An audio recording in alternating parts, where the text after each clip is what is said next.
Interrogative sentence કયા ટેન્સમાં? Simple present tense, બરાબર.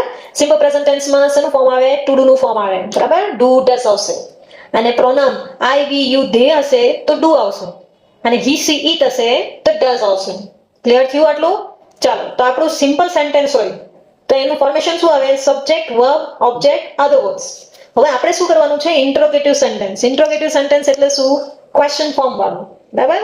તો એની ફોર્મ્યુલા શું આવે છે, એનું સ્ટ્રક્ચર શું આવે છે એ જોઈએ. તો જે આ વર્બ હોય, બરાબર, એ વર્બમાં બે વસ્તુ છુપાયેલી હશે, એક ડુ અને એક ડઝ છુપાયેલું હશે. ડુ ક્યારે હશે? ડુ ક્યારે હશે? I will you they. હા, આઈ વી યુ ધે હશે ત્યારે ડુ હશે. ડઝ ક્યારે હશે? He see it.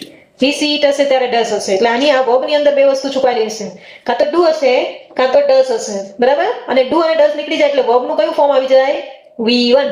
રેડી? આટલું યાદ રાખવાનું છે. હવે ક્વેશ્ચન ફોર્મ કરવો હોય, ઇન્ટ્રોગેટિવ સેન્ટેન્સ કરવું હોય તો આ જે ડુ ડઝ છે એને ક્વેશ્ચન ની આગળ મૂકી દો એટલે બાકીનું સેન્ટેન્સ સેમ. હવે કેવી રીતે? આ રીતે ડુ ડઝ, બરાબર, plus subject plus do does નીકળી ગયું એટલે શું આવશે? V1. Ready? Plus object plus other words અને સૌથી ઇમ્પોર્ટન્ટ વસ્તુ question mark at the end. Clear થયું? ચાલો, હવે એક એક્ઝામ્પલ જોઈ લઈએ. વર્બ લઈએ છીએ ગીવ. આઈ ગીવ. હવે આની અંદર શું છુપાયેલું છે? એક ડુ અને ગીવ. મેં આ ડુ ક્યાંથી આવ્યું? તો દીકરા આપણે કીધું તે પ્રમાણે જ્યારે આઈ વી યુ ધે હશે ત્યારે ડુ આવશે. રેડી? તો એટલા માટે ડુ આની અંદર છે અને main form of verb V1 શું છે? ગીવ.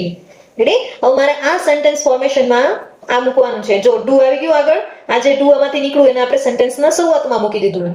બાકીનું સેન્ટેન્સ સેમ અને પાછળ ક્વેશ્ચન ફોર્મ. ક્લિયર થયું?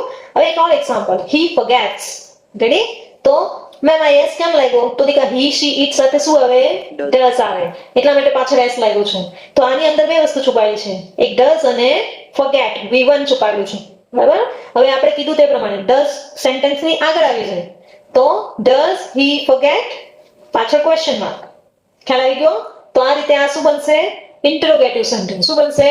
Interrogative sentence. લાંબુ સેન્ટેન્સ જોઈ લઈએ, long sentence. I read a newspaper daily. Ready? તો આમાં બે વસ્તુ છુપાયેલી છે, એક ડુ અને રીડ. હવે આ જે છે ડુ એ આગળ વહી જશે એટલે શું થશે? Do I read a newspaper daily? Question mark. પછી આ ગોઝ છે એની અંદર he goes to temple daily. તો આ ગોઝ ની અંદર ડઝ અને ગો છે. આ ES એટલે શું કહેવાશે? ડઝ. હવે ક્વેશ્ચન ફોર્મમાં આ જે ડુ ડઝ હોય એને આપણે સબ્જેક્ટની આગળ મૂકી દઈએ અને બાકીનું સેન્ટેન્સ સેમ મૂકી દઈએ અને પાછળ ક્વેશ્ચન માર્ક એટલે આ શું કહેવાય?